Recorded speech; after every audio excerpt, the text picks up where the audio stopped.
comencemos. ¿Se me escucha bien? Porque tengo problemas de internet. ¿Ustedes me escuchan bien a mí? Sí, perfecto. ¿Quién va a levantar tu imagen, Joana, verdad? Sí, porque me Bien. sale... Sí, Joana. Lo puse para que él comparta, profe. Bien, comienzo. Sí.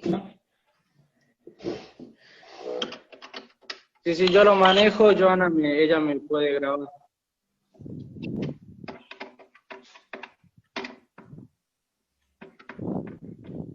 Bien, comenzamos. Ven, antes que nada, buenas noches a todos. Como ustedes saben, la clase de hoy vamos a ver aparato digestivo, vamos a ver lo que es su estructura y su funcionamiento. La idea de esta clase es no seguir dando mucho más teoría, sino con la teoría que ya les dimos, poderla reforzar con imágenes 3D que encontré en internet, y la idea es que ustedes puedan reforzar ese conocimiento con estas imágenes, al poder ver los órganos, las dimensiones reales de estos, y cómo están distribuidos en nuestro cuerpo. Antes que empecemos, quería preguntar si alguien tiene alguna duda, por ejemplo, Jorge y Daniela, comunicarme conmigo por privado, pero quería saber si alguien más tenía alguna duda antes que comencemos. Si pudieron abrir material y lo demás. No tengo ninguna duda yo, profe. Yo tampoco, Todo perfecto, profe. no hay problemas para ver el material. Bien. Perfecto. La última preguntita antes de que comencemos, así me oriento bien cómo comenzar. ¿Todos tienen en claro cuáles son los órganos y las glándulas que participan? Así las nombro, o si no, directamente vamos a las imágenes. Sí, profe. ¿Todo bien? Listo. Yo tengo en claro, Entonces, profe. paso a compartirles pantalla y les... Listo. Bien, bien. Me parece que me están dando fatal el internet. Bien, paso a compartirles la pantalla, así podemos hacer un análisis de estas imágenes.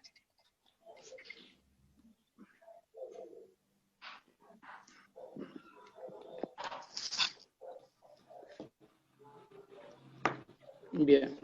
Ustedes me dicen si pueden ver, si ya le cargó. Sí, sí se ve Ustedes pantalla, quieran. profe.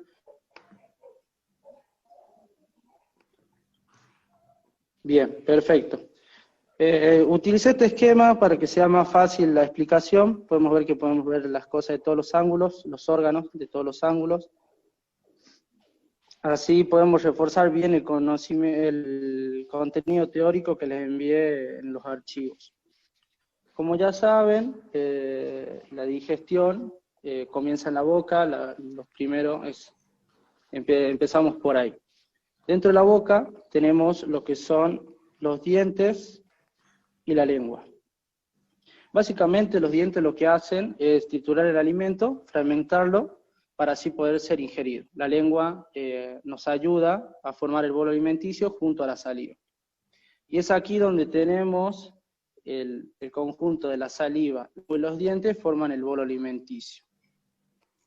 Y es aquí donde tenemos las primeras glándulas anexas, que son de 3 tipos: las parótidas, las sublinguales y las submaxilares.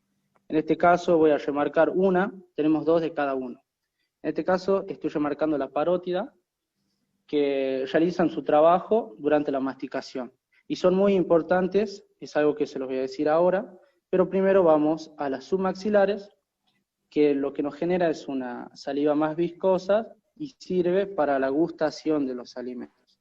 Y las que podemos ver aquí, vamos a hacer un zoom, en el piso de la boca, son las sublinguales.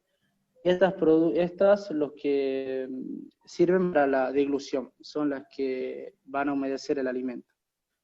¿Por qué dije que las parótidas son importantes?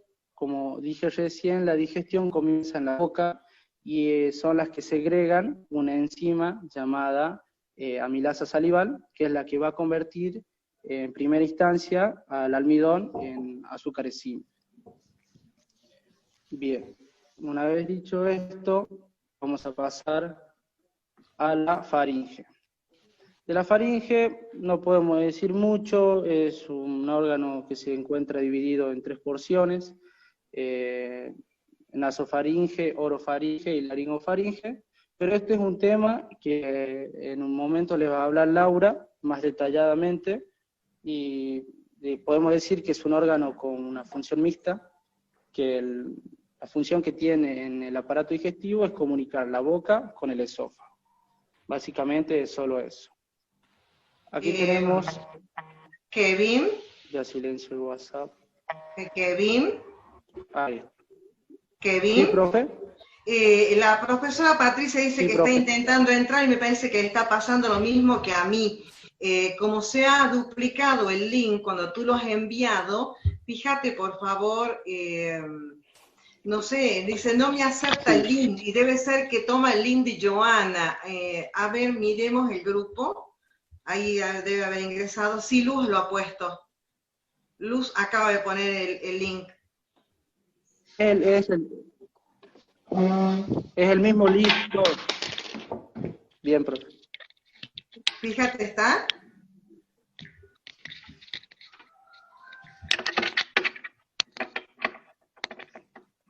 Yo hago, te puedes fijar de... A ver. Sí, estoy haciendo el grupo de los chicos. Yo tengo que salir, o vos te puedes fijar desde ahí, o tengo que salir para que puedas acceder. No, ya me fijé y no está entrando ella al grupo de los alumnos. No salgas, Pocho. No salgas. Ok. Espera. Ok.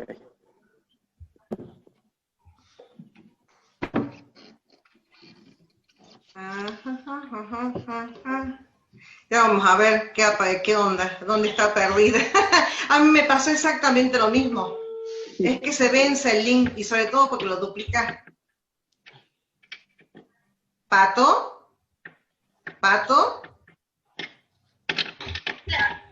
¿Patricia? Patricia, por favor, entra al grupo de los alumnos, al grupo de hoy, donde están todas las actividades previas. Ahí podía entrar y no, y me rechaza el link. Te rechaza el link.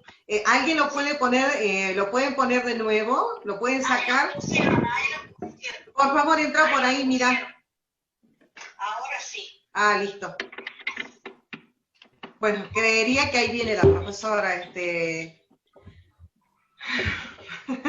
¿sí? Bien. Joana. Sí, ¿la estoy puede- atenta. Ahí entra la profe. La consultita. Sí, Kevin. Ahí está. Está ingresando. Una perfecto. consultita. ¿Se escucha bien? Sí, perfecto, se escucha. Perfecto. Sí, bien, no porque... Bien, no porque el internet me va, me viene, me va, me viene. Hola, pero parece profe que los datos Patricia. los Ahí están ingresó aguantando la bien. profe. Cuando se corta. Buenas tardes, profe. Hola, Pato. Profe, buenas. Hola, ¿qué tal? ¿Cómo les va? ¿Qué dicen? Bien, profe, ¿usted cómo De está? hace rato me salí a la Hola, calle a ver profe. si era la señal, pero no. No, me pasó lo mismo, Patricia, me pasó lo mismo. Era el link, me rebotaba el link, me decía que estaba lleno, y yo decía, pero se acepta 100 personas.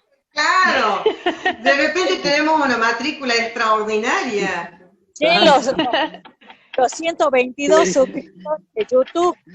Claro, 122. No, hoy estábamos mirando con Patricia,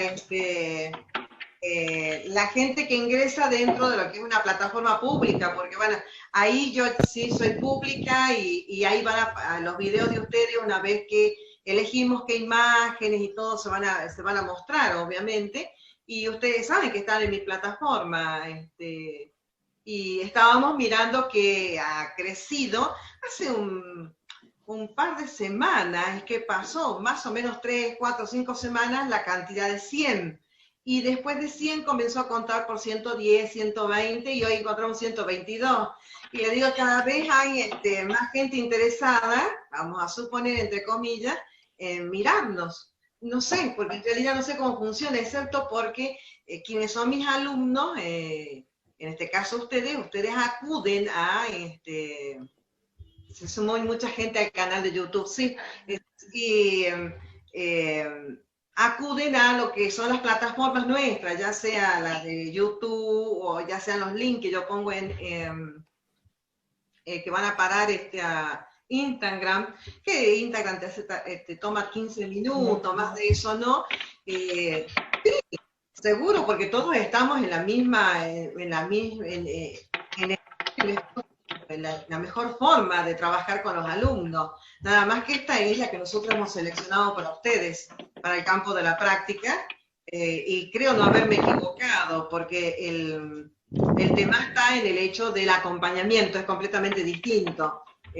Una plataforma donde está el aula virtual tiene algún tipo de demora en el tiempo y no tiene la frecuencia, tiene esta cercanía, ¿no? Que es tan importante por el vínculo que se establece entre el alumno de práctica y residencia o de práctica normalmente, como se denomina, y en el cuarto año práctica y residencia, y nosotros hemos decidido, hay mucha interferencia, me dice, lo que pasa es que debe haber micrófonos abiertos. Patricia tiene cerrado, Laura también, Joana no, porque Joana es la que está ayudando ahí está, ¿ves? Claro, las interferencias, a todas estas cosas que fuimos corrigiendo. Nosotros elegimos esta modalidad de trabajo con ustedes por el hecho del vínculo que se establece. Todos establecemos un vínculo, ese vínculo es pedagógico, es un vínculo que está en lo que se denomina contrato pedagógico, entre el que enseña y el que está en formación. Sobre todo hablamos en estos términos porque estamos hablando de la formación docente. Pero es muy particular el vínculo que se establece entre el profesor de práctica, y en este caso práctica y residencia de cuarto año, y por la cantidad de tiempo, primero y principal, y por la última instancia de formación que están teniendo, es muy cercano. Pasa mucho tiempo, dedica muchas horas el alumno, igual que su profesor de práctica, a lo que implica su formación. Si hubiéramos elegido otro tipo de plataforma, como puede ser un aula virtual, tendríamos una distancia, y esa distancia es la que no permitía que ustedes generaran vínculos que pudieran desarrollar capacidades, que nosotros fuéramos acompañándolos en ese momento, en esa instancia, y esta es la forma más cercana. Yo me imagino que ustedes tienen experiencia de trabajar en los otros espacios curriculares y seguramente tienen aula virtual. No me cabe la duda porque esa es una de las modalidades de trabajo que se pueden tener.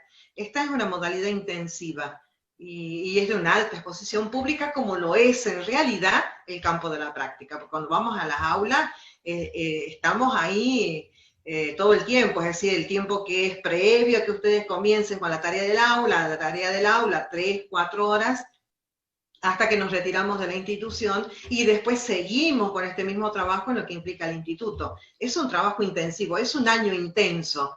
Para quienes deciden cursar la práctica,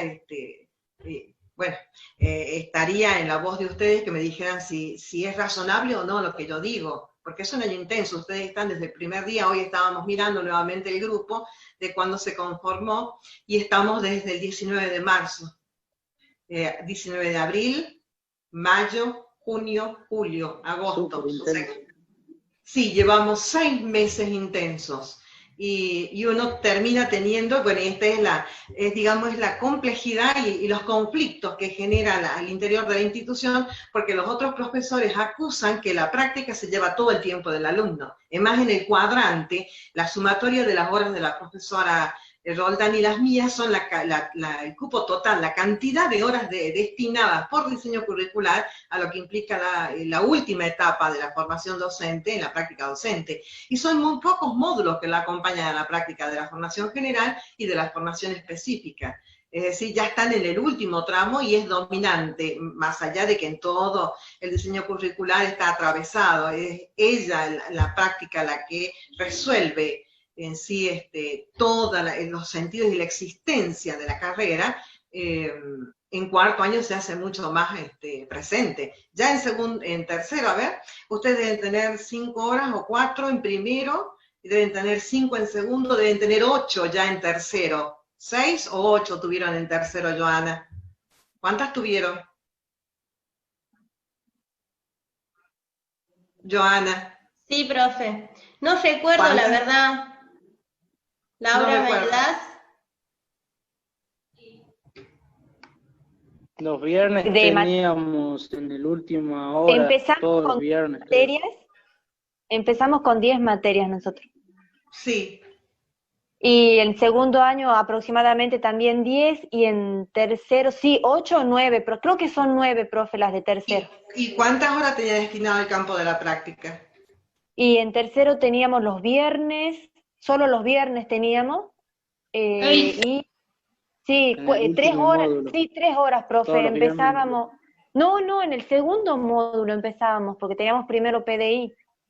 Serían 2 horas nomás, profe, 2 horas y media aproximadamente, si no me equivoco, Claro. con Sí, el profe Endrisi. sí, seguramente.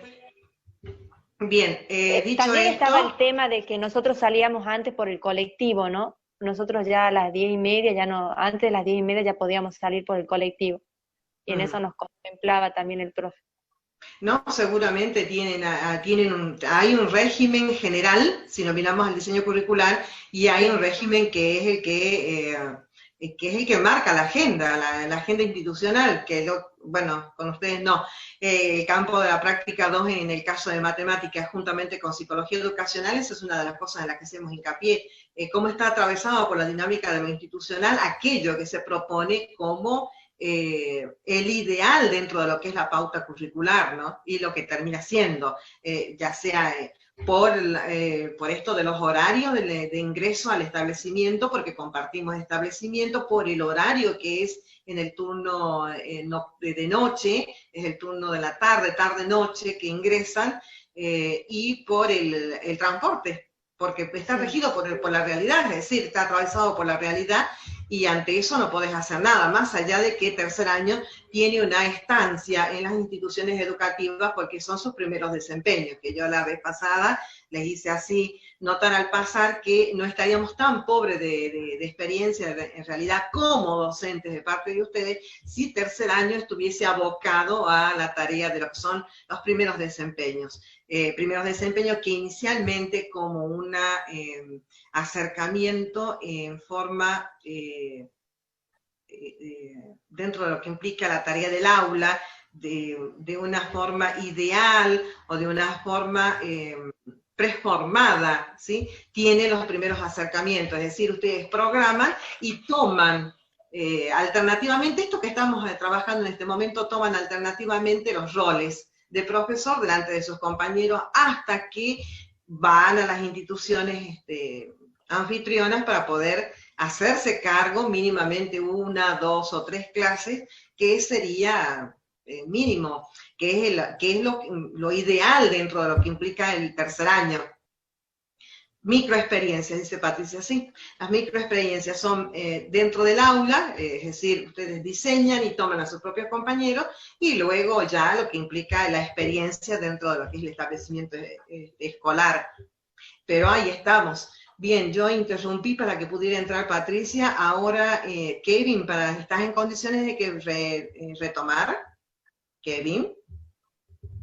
Kevin. Sí, profe, aquí estoy. Aquí. Bien. Ya puede retomar, Kevin. Ya ingresó Patricia. Perfecto. Bien. Bien, habíamos quedado en el esófago. Podemos decir que es un tubo de unos 25 centímetros. Acá lo voy a mostrar cómo sería posteriormente. Podemos ver cómo se conecta desde la faringe hacia el estómago.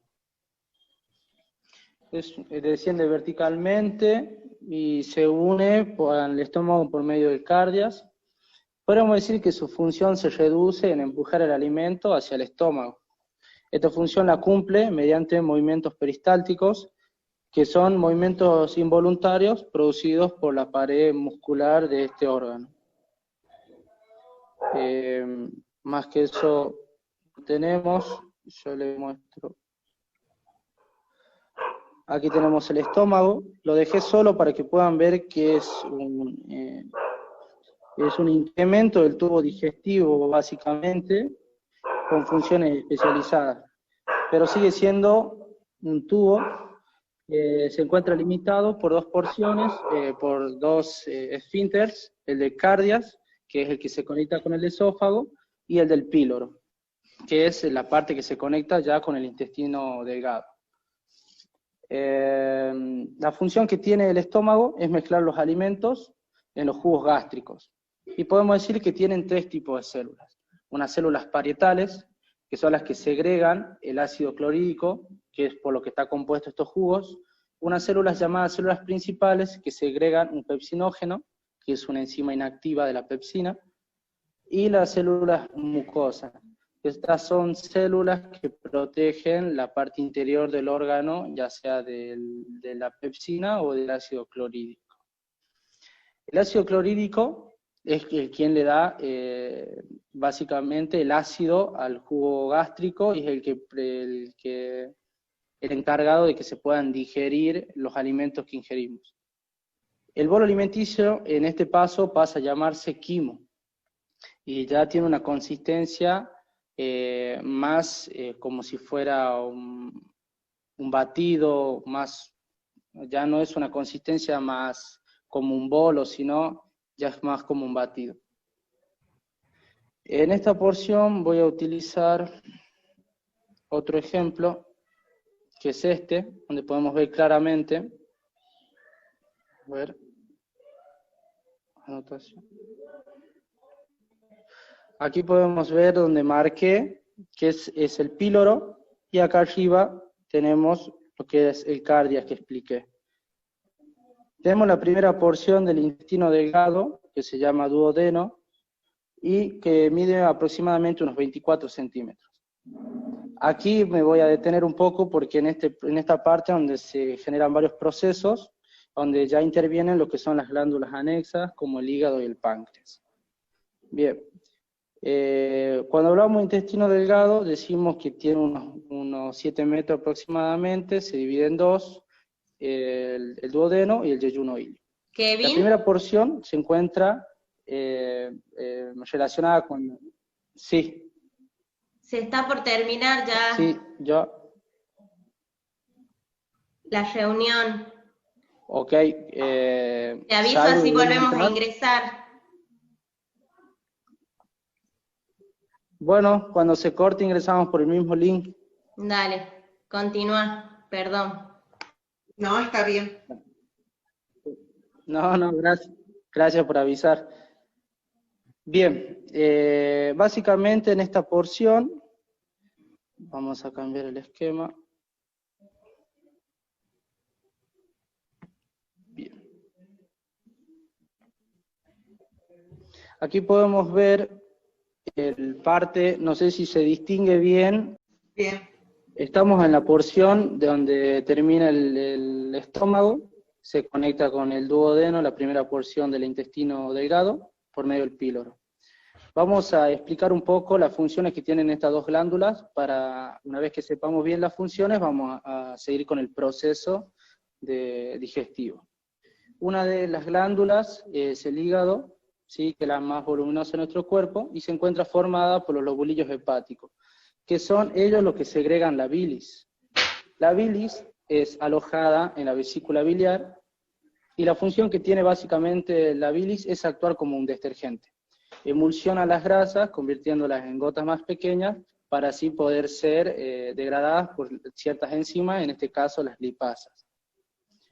La bilis es alojada por el conducto hepático común hacia la vesícula biliar.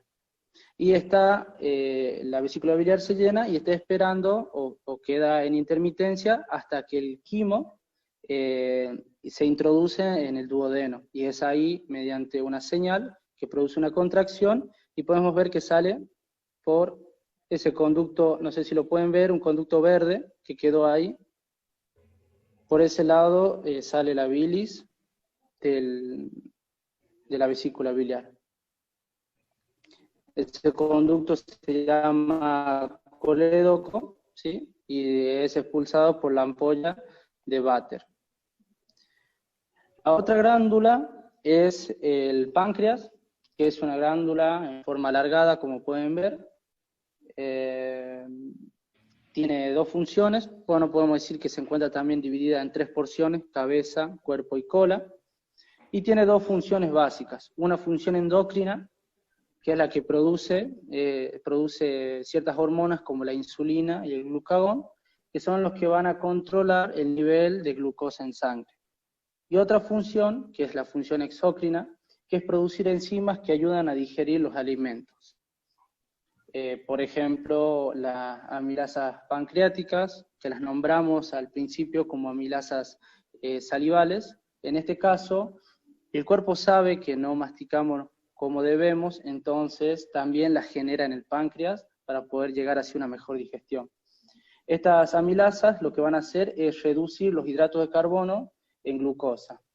Otra enzima que produce puede ser la proteasa, que lo que hace es reducir las proteínas en aminoácidos. Y el último ejemplo es la lipasa, que reduce a los lípidos en ácido graso. Básicamente los reducen a sus monómeros. Un dato no menor, que estas enzimas se encuentran inactivas, se encuentran en forma de zimógenos, para evitar que no se coman también al páncreas. Una vez que están dentro del duodeno, recién se vuelven enzimas activas. Bien, una vez explicado la función de estas dos glándulas, podemos decir que el quimo ingresa al duodeno, se produce el camino de expulsión de bilis y jugo pancreático, donde la bilis emulsiona a las grasas y las enzimas del jugo pancreático las digieren a sus monómeros. Esa es la primera porción del intestino delgado, que es una función digestiva. Ahora vamos a la función del yeyuno ilion, que es básicamente la mayoría de la porción del intestino. Serían estos dos que están resaltados. Básicamente la función de estos es una función de absorción de nutrientes.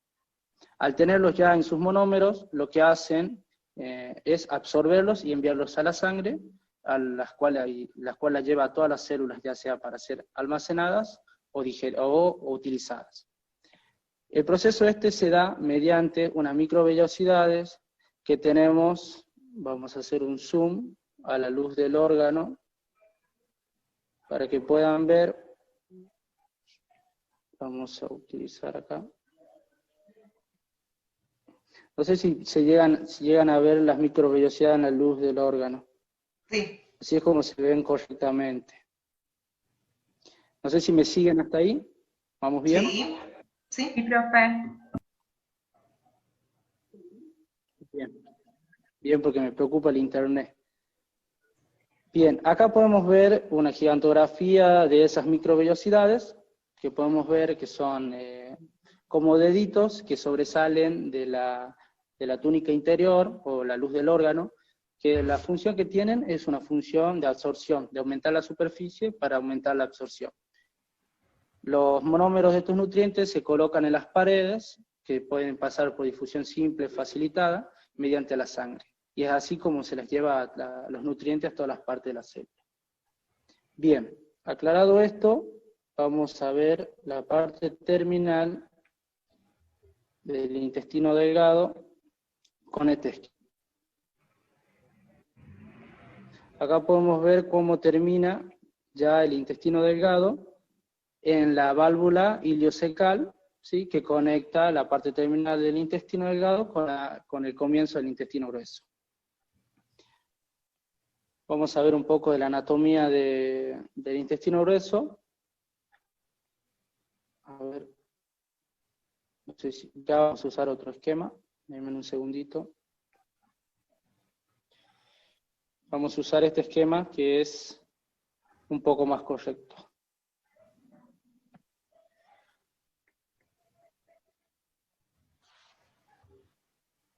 Aquí podemos ver. Bien, la primera porción del intestino grueso se llama ciego, ¿sí?, que es esta porción. Se da desde la válvula iliocecal hacia abajo. y lo continúa el apéndice, que es un órgano vestigial, es un órgano atrofiado, que se supone que se utilizaba antes, y bueno, como ya no se utiliza, se fue atrofiando, que es una causa de miles de cirugías al año, porque la comida termina quedando ahí a veces, y bueno, hace un apendicitis.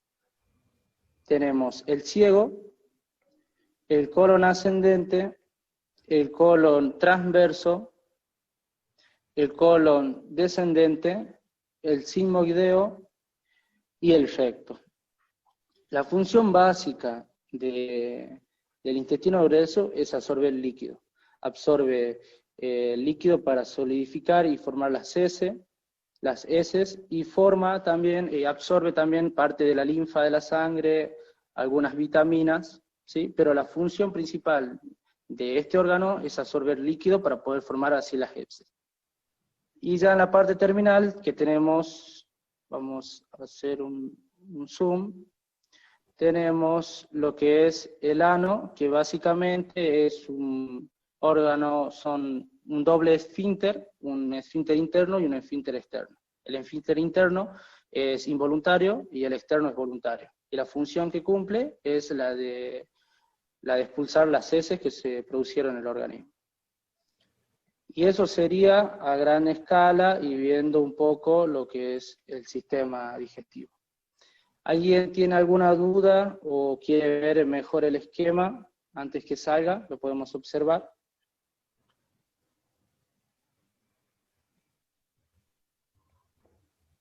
No, profe, quedó bien clarito por mi parte, no tengo dudas. Muy buenas imágenes, profe. Perfecto. Muy clarito. Gracias, chicos.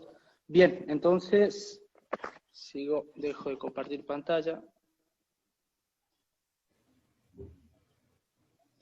Perfecto.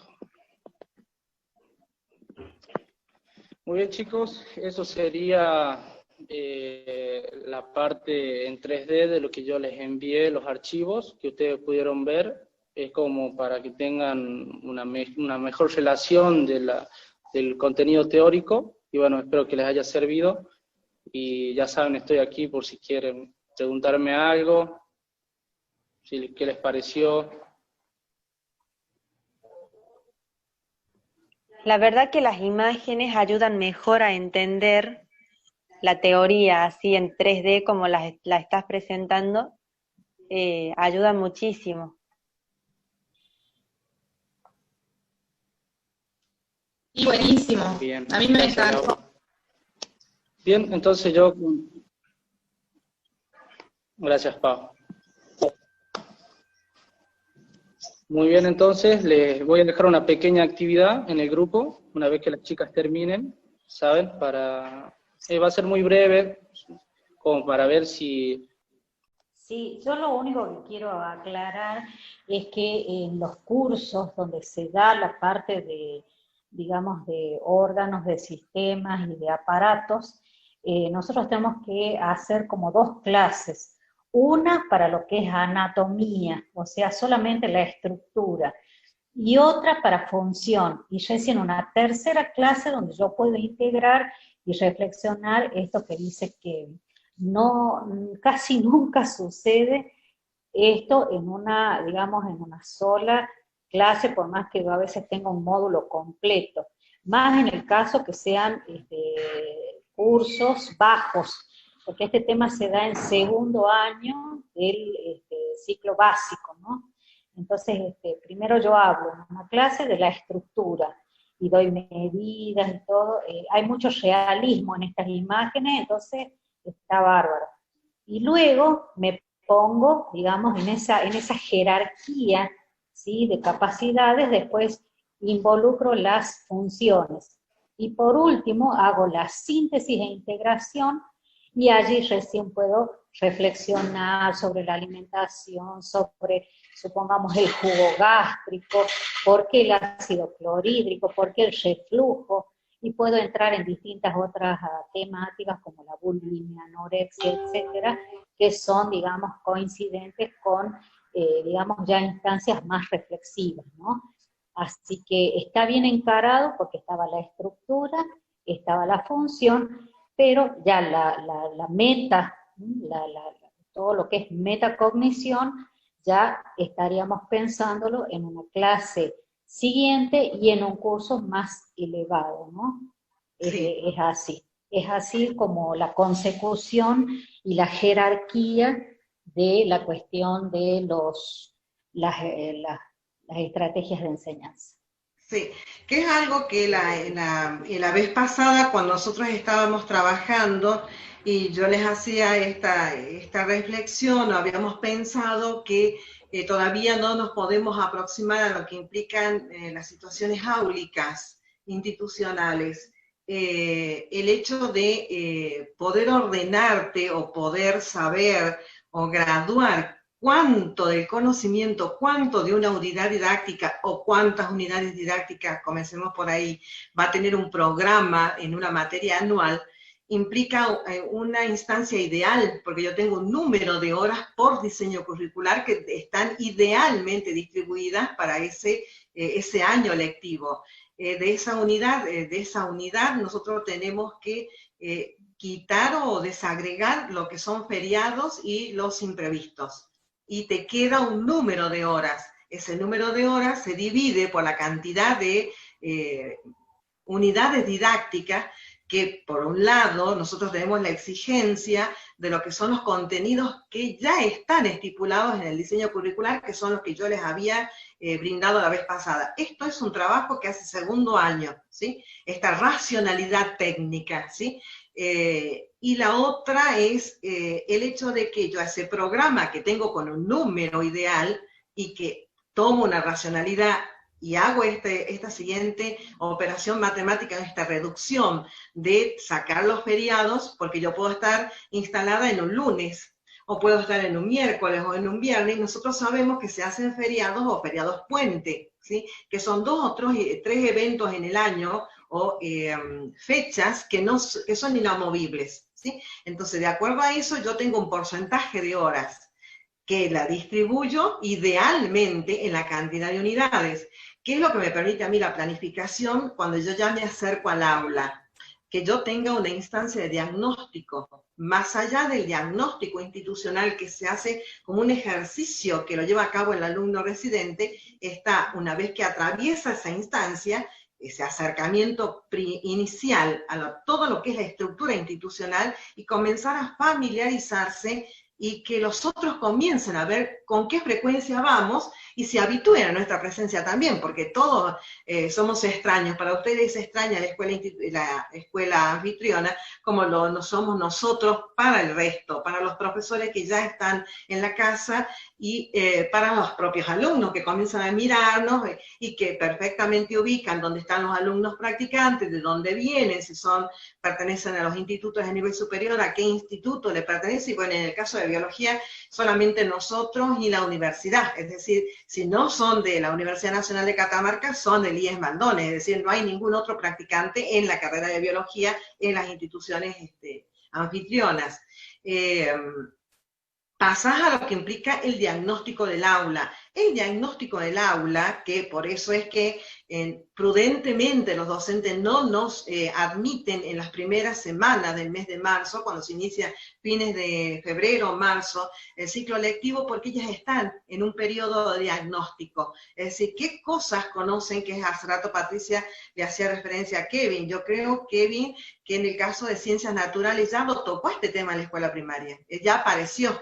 En sus primeros rudimentos, en explicaciones un poco más simples, no tan avanzadas, no tan en profundidad, y nosotros vamos a retomar, nos vamos a despegar del área de ciencias naturales como biología, como química, como física, y no vamos a tratar en forma de área, sino que ya vamos a venir disciplinarmente, que es lo que nos permite profundizar en la escuela secundaria, y de nuevo en el ciclo básico, que hace referencia a Patricia, y díganme si se equivocó, ustedes tienen el diseño, pertenece al segundo año este tema, esta temática está instalada en el segundo año, está sugerida por el diseño curricular. Kevin, Joana.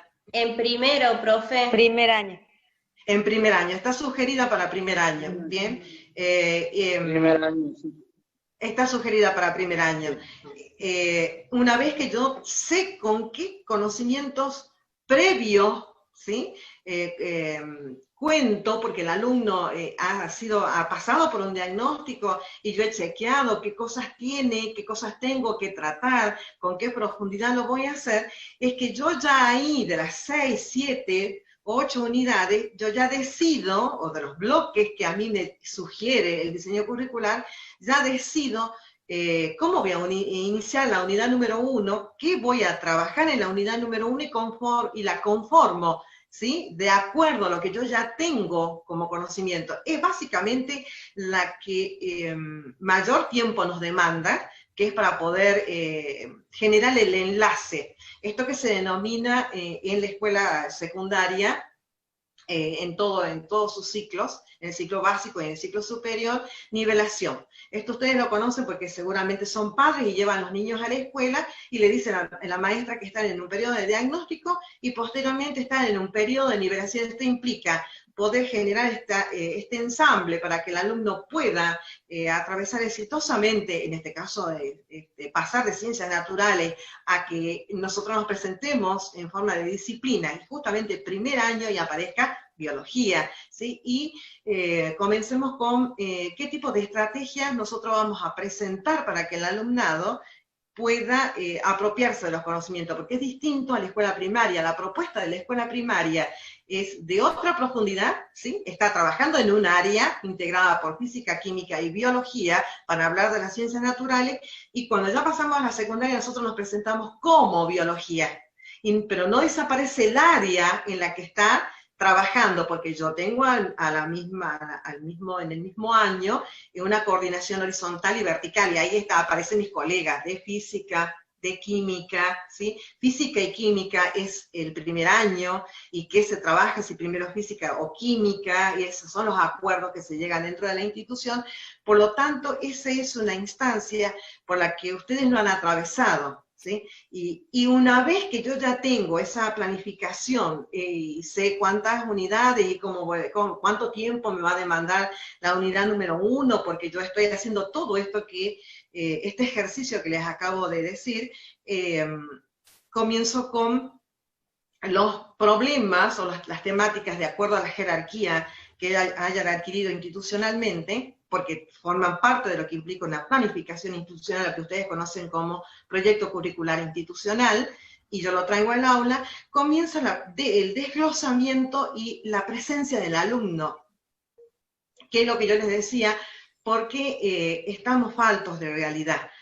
Porque yo puedo tener un hermoso programa, una hermosa propuesta por área para trabajar un proyecto, tener cómo voy a generar esta unidad con los alumnos, proponer una estrategia superadora, pero a mí la realidad es la que me comienza a devolver, ¿sí? Esto que a veces uno dice y pareciera ser que es simplemente argumentativo, no sale del orden de la argumentación, que el alumno nos hace docentes, y el alumno es el límite para nuestra propuesta, ¿sí? Él es el que dice, o es la medida. Nosotros aquí no somos la medida.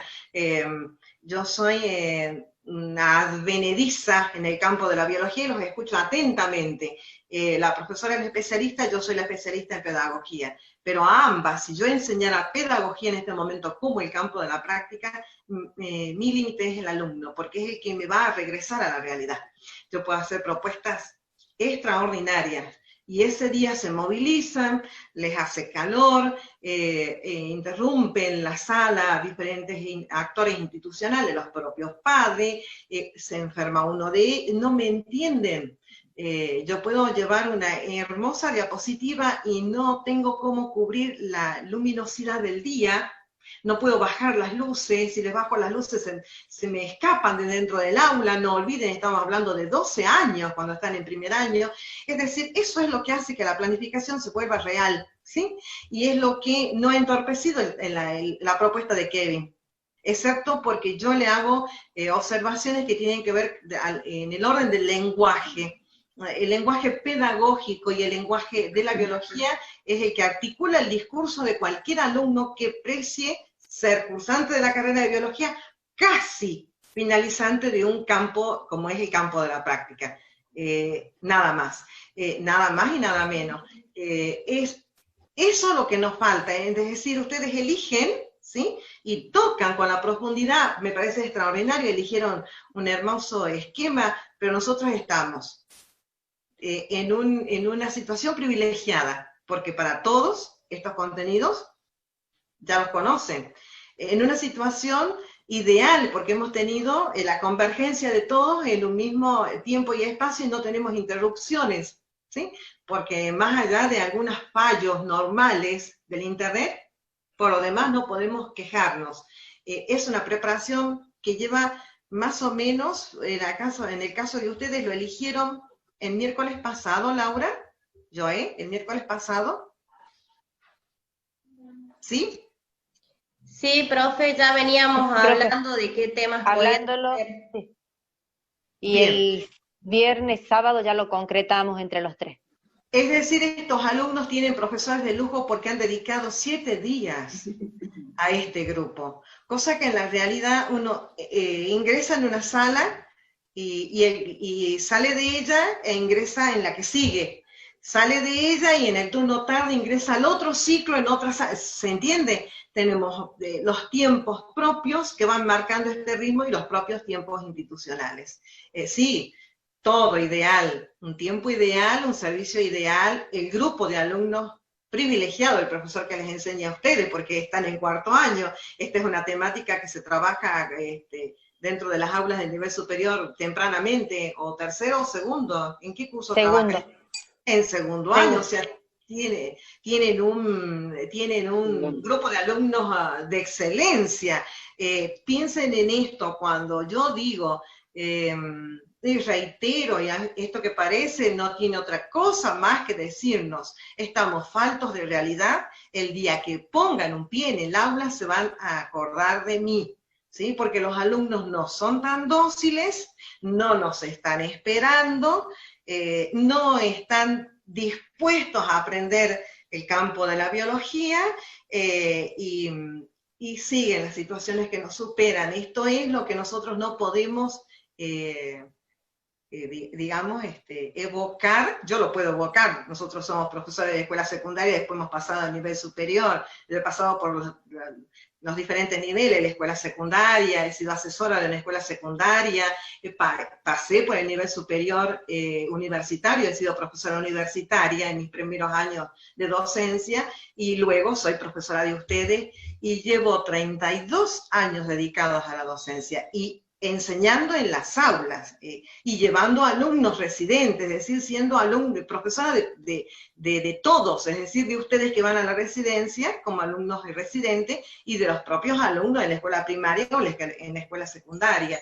Es decir, conozco lo que es el alumno real, y no se comportan como Ana, que es de excelencia, como Luz, que tiene conocimiento, como Laura, que los acompaña, y uno va mirando lo que el profesor Kevin quiere ver, porque si fuéramos alumnos reales, ya es verdad, tuviéramos rayoneado la pantalla, que anda dando vueltas así, y nos gusta, y siendo de 12 años, Patricia tiene una niña de 12 años, es decir, si tuviese un profesor de biología así, ya le hubiera dicho, profesor, detenga la pantalla, porque yo quiero mirar bien, y tendríamos que haber tenido una lupa para que pudiéramos ver las cilas se llaman, las que se mueven dentro del intestino, que son las cilios. que absorben. Silos. Bueno, que se mueven. Profe, sí. Quedan 2 minutos y se corta. Bueno, les aviso. No, ya termino, cuando ya empezamos, ya comenzamos con Laura o con Joy. La profe Patricia quería decir algo. Sí. Yo dos segunditos quería aclarar. Nosotros en el diseño curricular, cuando nos llamaron a ver, digamos, a hacer de veedoras para darle finalmente la aprobación, nosotros hicimos una corrección, porque quienes hicieron este diseño curricular, la gente de la UNCA que trabaja en la FRAI. Entonces nosotros lo veíamos muy elevado a este contenido para cuando los chicos salían del primario. Por eso nosotros en el primer año damos ecología, o sea, todo lo que es la parte de ambiente, sistemas, todo lo que es hidrografía, atmósfera, etcétera, Y en segundo, cuando nosotros corregimos también lo del profesorado, dijeron que este año se hacía la reforma de nuevo bajo esas salvedades que nosotros habíamos pedido, porque nosotros las escuelas nuestras no son las FRAI todas, ¿comprenden? Entonces es difícil porque en la primaria tienen excelentes maestros, pero nosotros en la mayoría de las escuelas tenemos suplentes, gente que falta mucho en la primaria. Entonces nosotros consideramos que dar la parte genérica de ambiente era lo más propicio. Entonces la gente que hizo el diseño, digamos, no estuvo pensando la verdadera realidad de nuestras escuelas. Recuerden que el 60% de las escuelas de Catamarca son o rurales, alejadas del radio urbano o de periodo especial. Entonces se tiene que reducir la currícula. Por eso es que habíamos decidido, digamos, ante el cambio de la secundaria a 6 años, habíamos decidido usar directamente los NAP. Que los NAP les van a dar como el mismo pantallazo, pero uno va a elegir en qué edad psicológica conviene enseñar los órganos, ¿comprenden? Digo, por la complejidad de las funciones, todo esto que mencionaba Kevin, es bastante, digamos, fino para un chico que tiene 11